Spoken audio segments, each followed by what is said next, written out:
시작을 하겠습니다. 네, 제가 정보 성경 공부 시작하도록 하겠습니다. 출애굽기 전체 내용을 한번 훑어보는 시간을 가져보겠습니다. 짧게 한번 출애굽기뿐만 아니라 모세오경 전체의 글이 안에서 한번 출애굽기를 살펴보고자 합니다. 네. 본문 말씀 두 구절 가져왔는데요. 창세기 46장 6절하고 출애굽기 1장 1절 말씀을 제가 읽어보겠습니다. 그들의 가축과 가나안 땅에서 얻은 재물을 이끌었으며 야곱과 그의 자손들이 다 함께 애굽으로 갔더라. 야곱과 함께 각각 자기 가족을 데리고 애굽에 이른 이스라엘 아들들의 이름은 이러하니. 아멘. 여러분 혹시 출애굽기 하면 딱 떠오르는 이미지가 혹시 있으신가요? 딱 한번 대답해 보시겠습니까? 이렇게 음소거 하시고 그냥 혼자 대답하셔도 되거든요. 보통 이제 출애굽기 하면 딱 떠오르는 게 뭐 이집트 왕자 그 영화죠. 아니면 이렇게 홍해가 갈라지는 그런 장면이 딱 떠오르잖아요. 사실 영화와 출애굽기라는 성경책 제목 때문에 생긴 선입견입니다. 출애굽기가 이제 영어 성경 제목은 엑소더스죠. 70인경이라고 들어보셨죠? 셉토아긴트라고 하는데요. 원래 구약이 히브리어로 되어 있는데 그 히브리 성경을 헬라어로 번역한 성경을 이제 70인경이라고 하는데 헬라어로는 어떻게 제목을 잡았냐면 에스호도스, 그러니까 똑같이 엑소도스라는 뜻으로 이름을 지었습니다.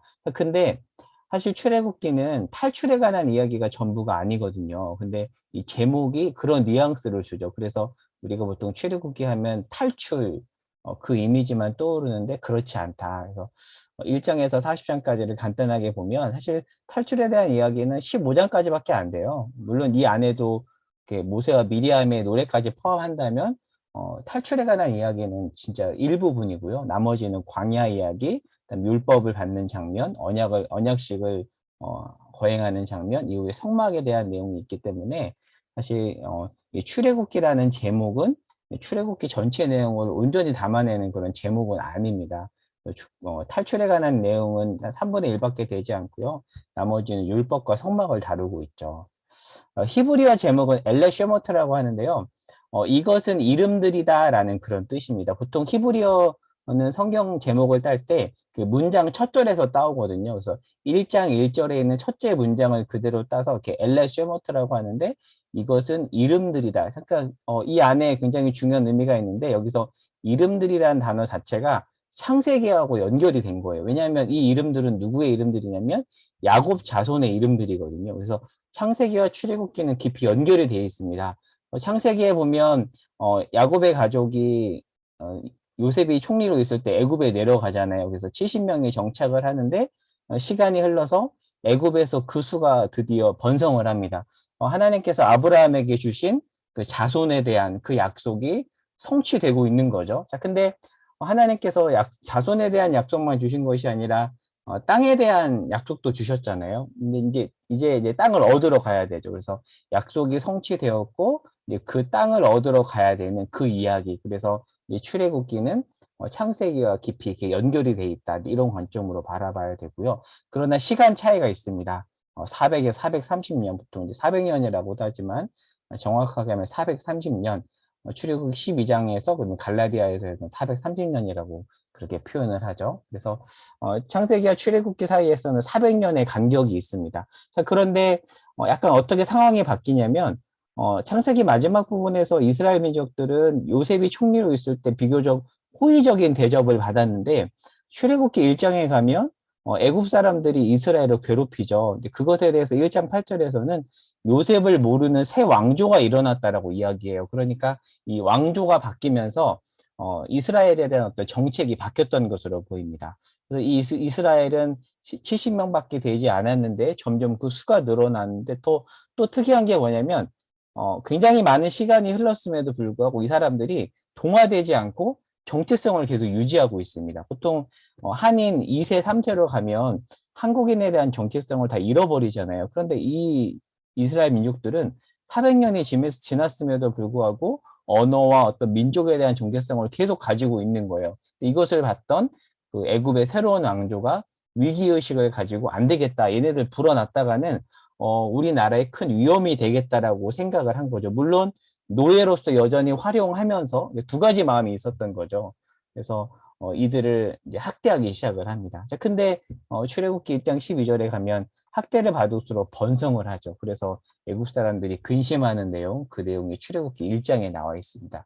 자, 그러면 연대에 대한 이야기를 좀 해볼게요. 이것을 좀 이해하면 출애굽기 초반부를 이해하는 데 좀 도움이 되기 때문에 한번 간단히 정리해 보면 출애굽이 언제인가에 대해서 학자들마다 좀 이견이 있는데요.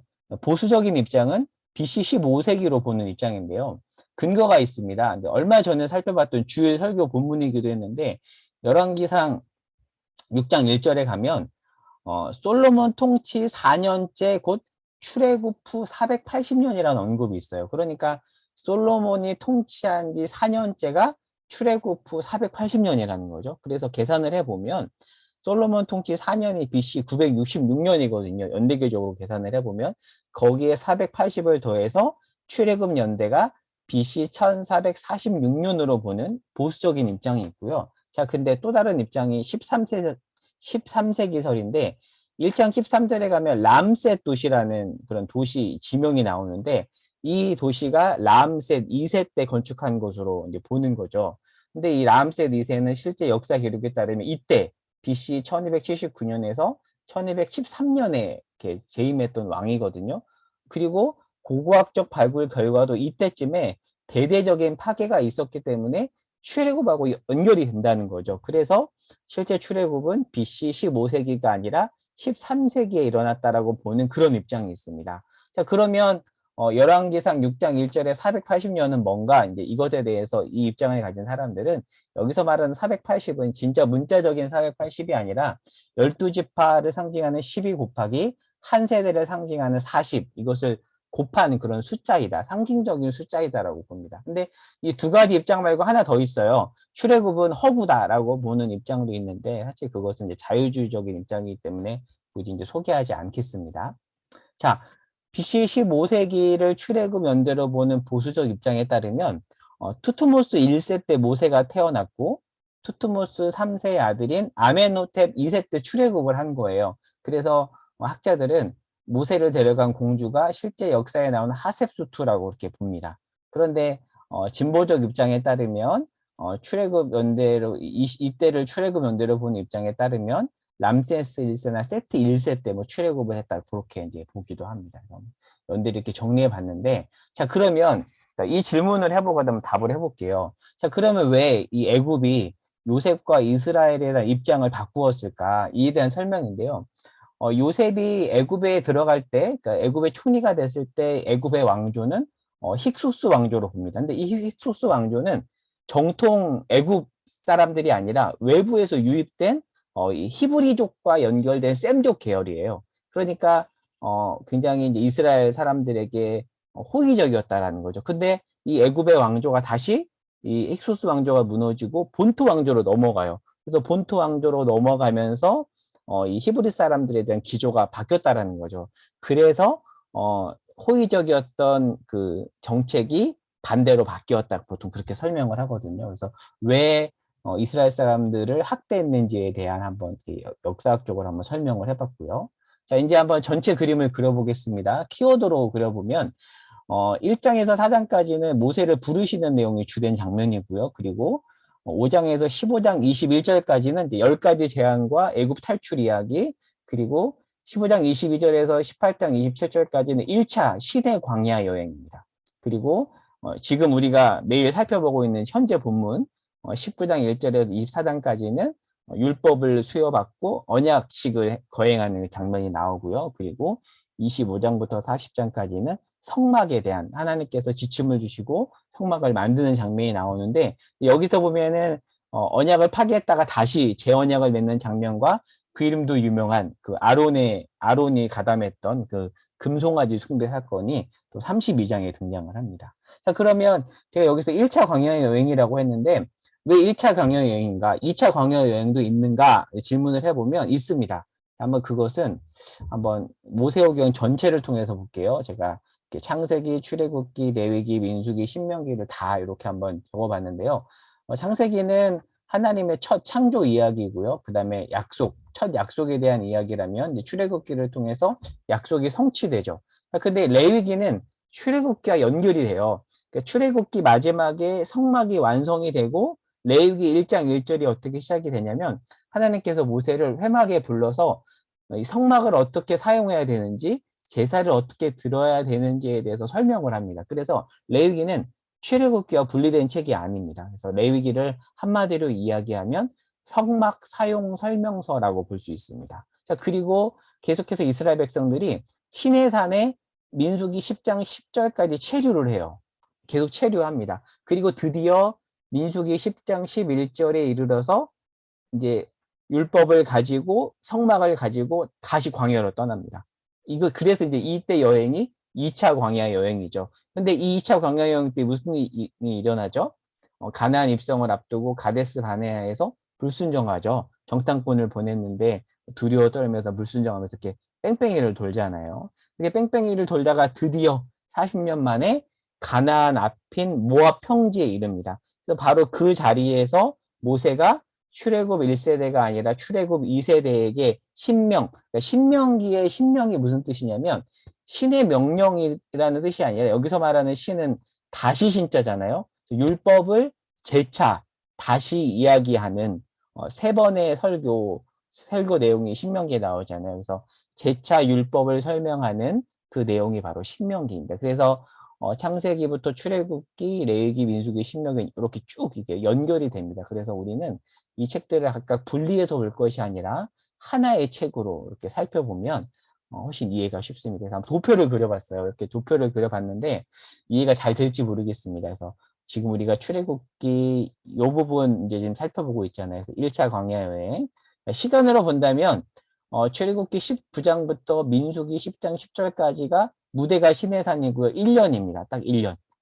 그래서 이게 이제 한 장소에서 벌어진 내용이다라는 것을 좀 이해하면 좋을 것 같고요. 그리고 2차 광야 여행, 시내 광야에서 가데스 바네아로 가죠. 근데 뺑뺑이를 돌죠. 불순종해서 뺑뺑이를 돌다가 드디어 이제 모압 평지에 이르르죠. 그래서 모압 설교, 모세가 죽고 이렇게 전체적인 내용이 나오고. 자, 그러면 민수기는 왜 민수기인가? 민수기 1장하고 26장에서 인구 조사를 하잖아요. 첫 번째 인구 조사와 두 번째 인구 조사를 해서 그 인구 조사 때문에 민수기가 넘버스잖아요. 넘버스. 백성의 숫자를 세는 이야기가 중요하게 자리 잡고 있다고 해서 보통 민수기라고 하는데, 그런데 히브리어 제목은 민수기라고 하지 않고 광야에서라고 돼 있어요. 그래서 히브리어 제목하고 이 헬라어 제목이 조금 다르긴 합니다. 이거는 ESV 스터디 바이블에서 제가 스캔해서 가져온 건데요. 뭐 이렇게 그림을 이렇게 보시면 이게 무대가 이렇습니다. 저는 실제로 옛날에 초등학생들, 초딩들 데리고 이 이집트 시내 산을 가봤습니다. 정말 진짜 고생했거든요. 초등학생들 데리고 이렇게 질질 끌어가면서 시내산 꼭대기까지 올라가 봤어요. 다리 다친 애들은 낙타에 태워서 막 올라가고 서로 되지도 않는 언어 해가면서 베두인 종주하고도 축구 얘기도 하면서 시내산을 올랐던 기억이 있는데 또 이제 여기를 이렇게 출애굽 경로라고 보는 게 전통적인 입장입니다. 이렇게 건넜다가 신광야, 레비dim 게 시내산에서 이렇게 가져서 신광야가 한글 성경에서 모두가 신광야라고 하지만 민수기에서 나왔던 신광야는 히브리어 원어 자체가 달라요. 그래서 영어 성경에서는 친이라고 되어 있죠. 그래서 한글로는 모두 다 신광야지만 영어는 다릅니다. 그래서 다른 신광야라는 거 조금 이렇게 유념해 보시면 좋을 것 같고요. 그래서 한번 이거 눈으로 읽어보면 좋을 것 같아요. 백석대 교수님, 주영규 교수님의 글인데요. 한번 눈으로 읽어보시면 전체를 이렇게 이해하는 데 좀 도움이 됩니다. 이곳을 한번 넘어가 보도록 하겠고요. 이것만 볼까요? 1차 여행이 한 달 반의 짧은 여행이라면 2차 광야 여행은 38년의 긴 여행이죠. 사실 38년까지 이렇게 길게 할 필요가 없었는데 불순종해서 결국 뺑뺑이를 돌잖아요. 그래서 그 얘기가 민수기에 담겨 있습니다. 자, 한번 신약과의 연관성을 보겠습니다. 애굽으로부터의 탈출은 죄악된 세상으로부터의 구원을 의미하죠. 그리고 광야에서 율법을 배우고 성막에서 예배하는 삶은 구원 이후의 삶과 연결이 됩니다. 그리고 출애굽 지도자 모세는 구세주 예수의 그림자죠. 모형이고, 그리고 대제사장 아론도 영원한 멜기세덱 계열의 대제사장인 예수님의 그림자입니다. 사실 예수님은 지파로 따지면 레위 지파 출신이 아니죠. 유다 지파 출신인데, 그런데 히브리서에서는 인간의 혈통을 따르지 않는 멜기세덱 계열의 제사장이라고 이야기를 하죠. 그리고 모세는 가나안에 못 들어가잖아요. 그런데 예수는 진정한 모세이신 진짜 모세인 예수님은 우리를 가나안에 데리고 들어가죠. 그런 면에서 모세와 예수의 좀 차이가 있습니다. 그리고 만나는 생명의 떡이신 예수님을 상징하고요. 유월절 어린 양은 십자가에 죽으신 예수님, 그리고 성소와 지성소 사이 휘장이 예수님 돌아가실 때 찢어지잖아요.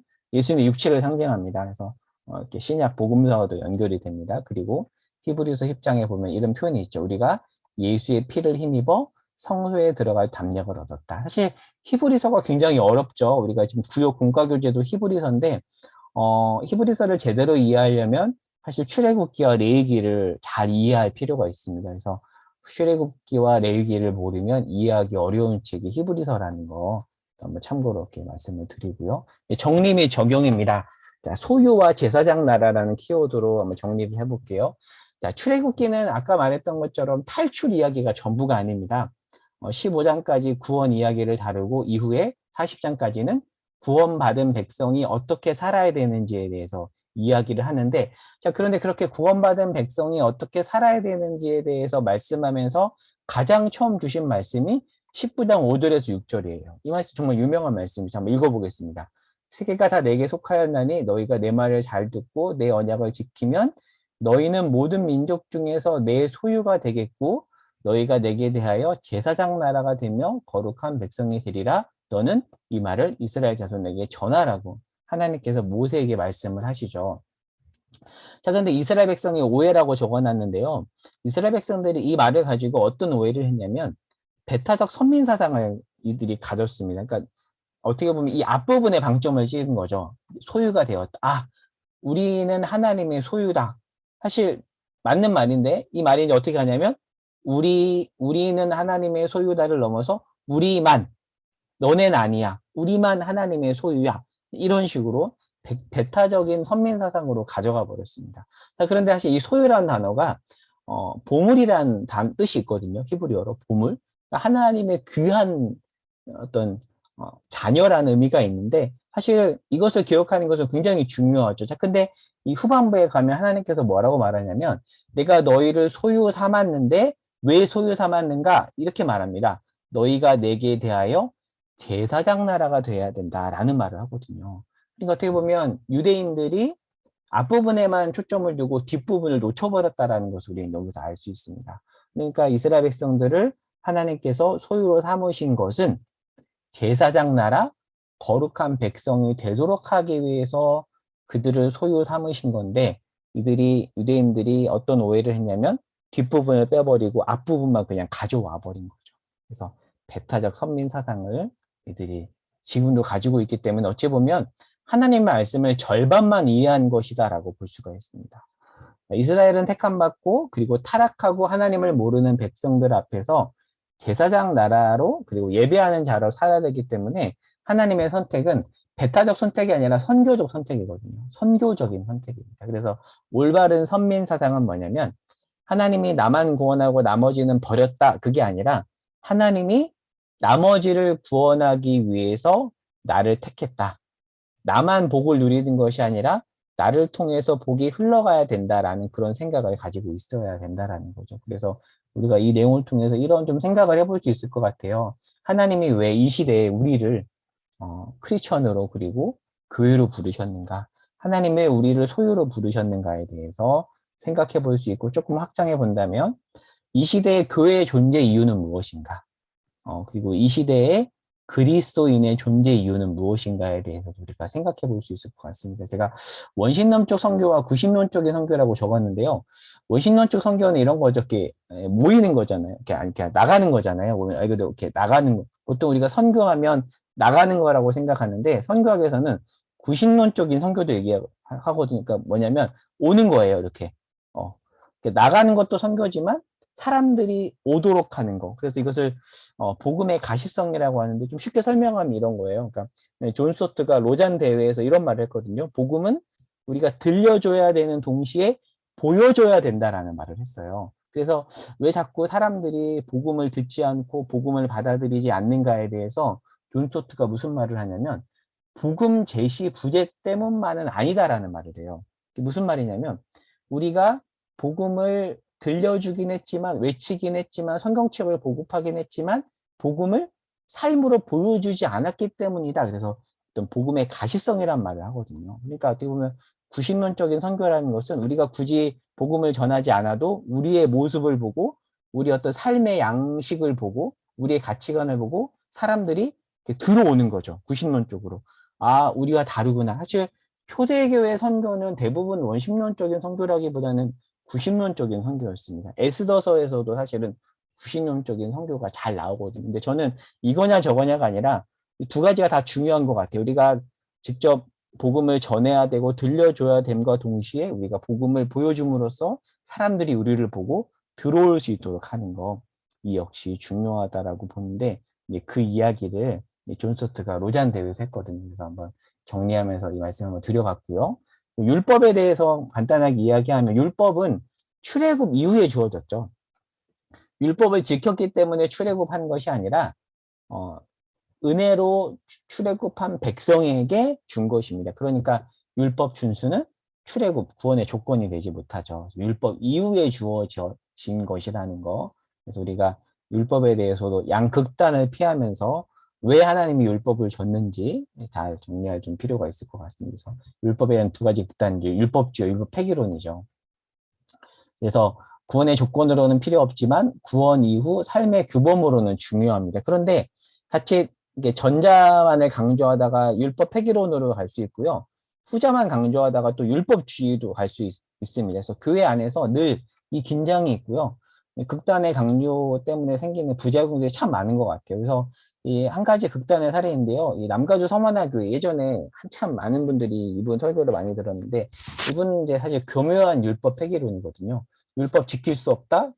율법 지키라고 하는 것 자체가 죄다. 이렇게까지 나가서 많은 사람들을 혼란스럽게 했던 그런 가르침이어서 이제 교단에서도 입장을 한번 정리해서 듣지 말라 했던 적이 있거든요. 그래서 율법에 대해서 균형 있게 이해하는 것이 굉장히 중요하다. 사실 교회 안에서도 어느 한쪽을 강조하다가 그러니까 율법에 대해서 균형 있게 가르쳐야 되는데 이 한쪽을 강조하다가 완전히 극단으로 가든지 아니면 또 다른 극단으로 가든지 이렇게 진자 운동처럼 양극단으로 가는 이런 일들이 많이 있는 것 같습니다. 그래서 율법에 대해서 잘 정리하는 것이 중요하겠다라는 말씀을 하나 드리고요. 마지막으로 보너스로 이거는 간단하게 한번 언급할게요. 왜냐하면 나중에 우리가 이 부분을 또 매일 성경 큐티 때 살펴볼 거니까 한번 훌에 대한 이야기를 좀 해볼게요.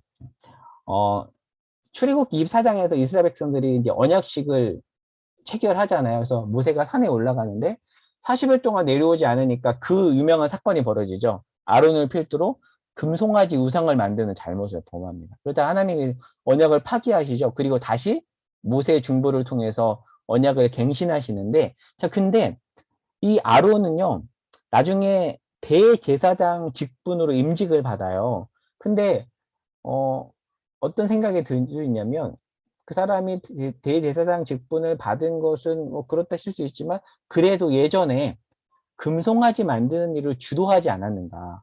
어떻게 그런 잘못을 범한 자가 대제사장이 될 수 있는가라는 생각을 저는 했거든요. 그리고 선한 성지교회 목사님 강의에서도 이제 이것에 대해서 굉장히 깊이 얘기를 하더라고요.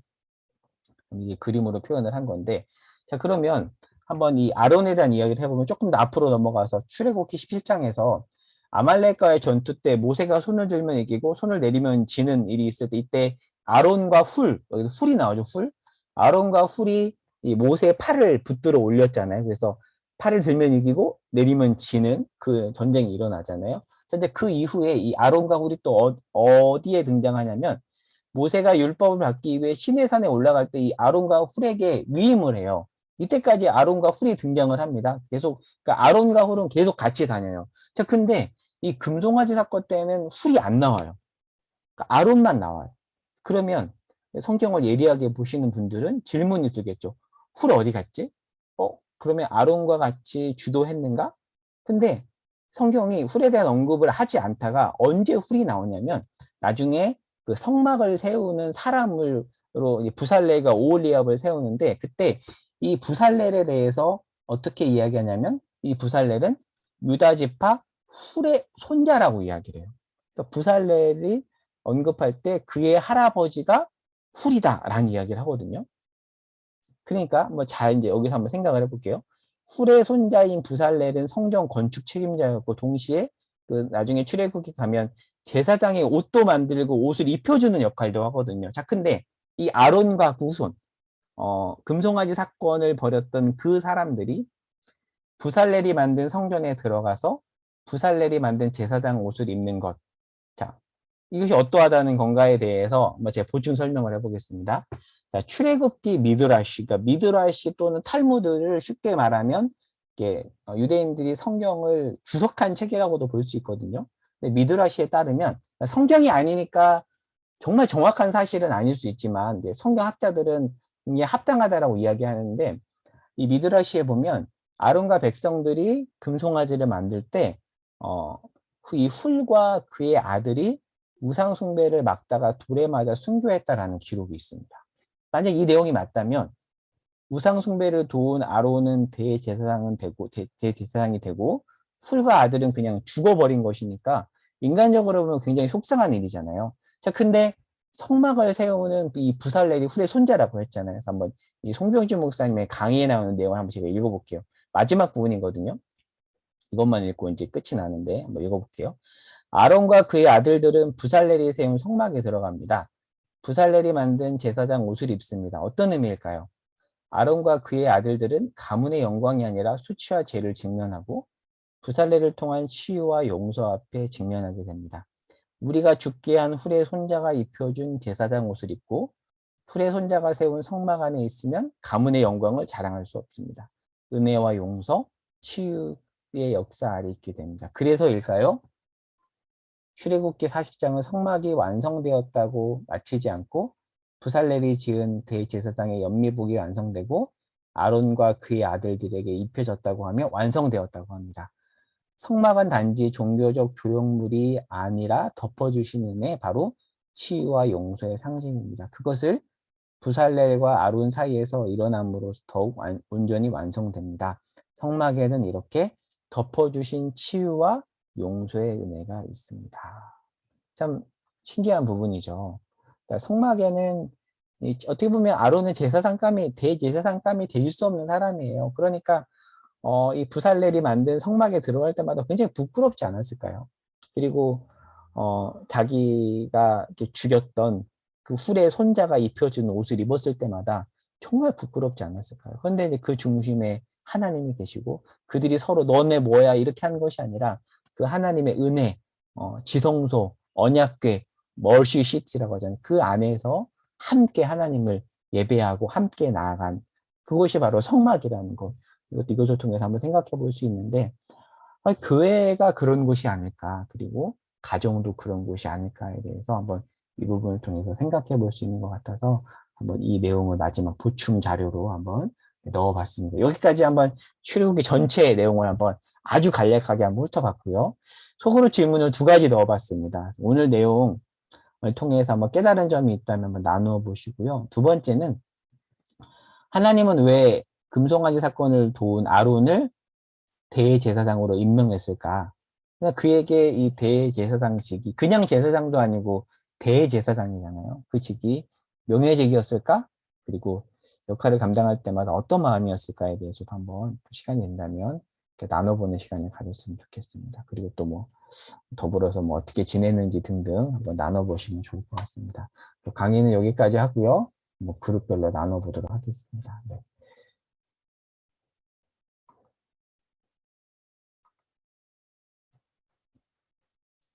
네.